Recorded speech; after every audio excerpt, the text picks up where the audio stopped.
आज क्योंकि क़िससुल अंबिया का दिन है तो आज जिक्र करेंगे जनाब हज़रत नूह अलैहिस्सलाम का। हज़रत नूह अलैहिस्सलाम का असल नाम जो है वो बहुत कम लोगों को पता। आपका नाम था शीन काफ रे शक्र, शक्र नाम था, शीन काफ और रे। और आपके वालिद का नाम था लामिक। अब देखिए असल नाम हमारे यहाँ से गायब हो जाते हैं और वो नाम रह जाते हैं जो कि मशहूर होते हैं। और हज़रत नूह को नूह इसलिए कहते थे क्योंकि इनकी ज़िंदगी 950 साल की, और क्योंकि सबसे ज़्यादा मशहूर वाक़या इनका तूफ़ान नूह है। और वो तूफ़ान नूह जिस तरह के कौम आद पे, कौम समूद पे अज़ाब अल्लाह ताला के आए नबियों के कहने पे, इसी तरह हज़रत नूह की कौम पे भी अज़ाब जो था वो पानी का आया। और इसलिए कश्ती नूह जो है वो बड़ी मशहूर हो गई। ये कश्ती नूह का जो वाक़या है सारा, अगर आज की दुनिया में देखा जाए तो ये इराक़ की जगह है जहाँ पे कि ये सारा वाक़या पेश आया।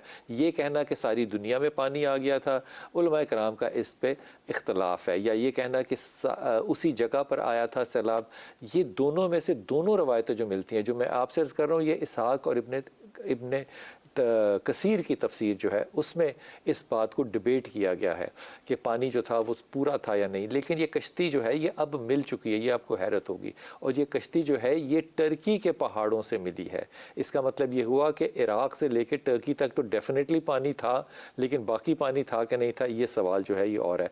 आप हज़रत अदरीस अलैहिस्सलाम के पड़ पोते हैं, यानी कि आप ये देखिए कि ये जो लड़ी होती है नबूवत की, ये भी जिसे आज के दौर में कहते हैं ख़ानदान की जो लिस्ट बनाते हैं, क्या कहते हैं, शजरा जो है वो आपको जो है वो हज़रत आदम अलैहिस्सलाम पे जाके मिलेगा। तकरीबन आपकी उम्र जब 450 साल की थी तो अल्लाह ने आपको नबूवत अता की। 450 साल के बाद आपकी जो लोग थे 450 और 950 साल में तकरीबन कहते हैं कि आपका इंतकाल 950 साल की उम्र में हुआ। आपके कुल सहाब जो मुख्तलिफ़ किताबों में मुख्तलिफ़ इसकी तादाद लिखी हुई है, लेकिन मजमूई तौर पे तकरीबन ऐसे लोग जो कि बुज़ुर्ग थे, ख़वातीन थी, कमज़ोर थे, बीमार थे, सिर्फ 80 लोगों के करीब ऐसे लोग थे जो कि आपके साहब बने। बाकी लोगों ने आपके पैगाम को नहीं माना।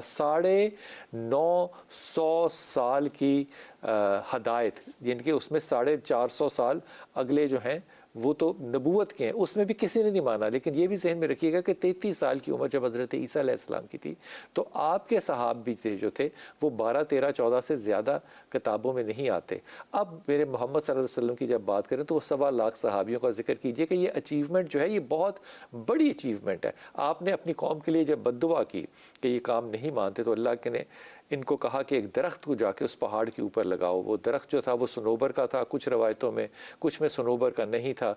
वो बड़ा हुआ, फिर उसी जगह पे जहाँ ये दरख्त था वहाँ एक कुआं था। पहाड़ के ऊपर कुएं का है कोई मतलब, लेकिन अल्लाह ने इस कुएं को वहाँ पे निशानी के तौर पे रखा था कि जब पानी भर जाएगा तो इस कुएं में जो पहाड़ के ऊपर है इसमें से भी पानी जो है वो ऊपर को उछलना शुरू कर देगा। उस दरख्त को काटा। कुछ रवायतों के अंदर 300 गज़ और 50 गज़ और कुछ में मुख्तलिफ रवायतें हैं जिसमें कि बहुत सी वेरिएशन है कि कश्ती का साइज़ क्या था। लेकिन एक बात मुतय्यन है कि इस कश्ती की 3 मंजिलें थीं। सबसे नीचे की मंजिलों पे आपने जो हैवानात थे उनको रखा था, यानी कि जानवरों को, चुपाहियों को रखा था। दरमियान के अंदर जो थे वो आपके उम्मती थे और सबसे ऊपर जो थे वो परिंदे थे।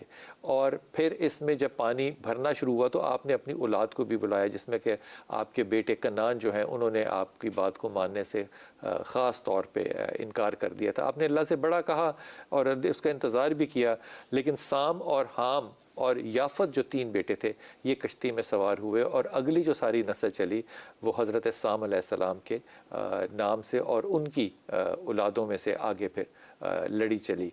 950 साल के बाद कश्ती जो है वो पानी से जब भर गई तो पानी ख़त्म होने का अंदाज़ा जो है वो हज़रत नूह अलैहिस्सलाम ने कैसे किया। मैं फिर कहता हूँ कि हिकमत के साथ दीन जो है वो आगे चलता है। आपने एक परिंदे को भेजा, उड़ा के भेजते थे कि तू कहीं बैठ। पानी इतना था कि परिंदे को कहीं जगह नहीं मिलती थी बैठने की। फिर एक दफ़ा परिंदा जब आके कश्ती के किनारे बैठा तो उस परिंदे की चोंच पे मट्टी लगी हुई थी।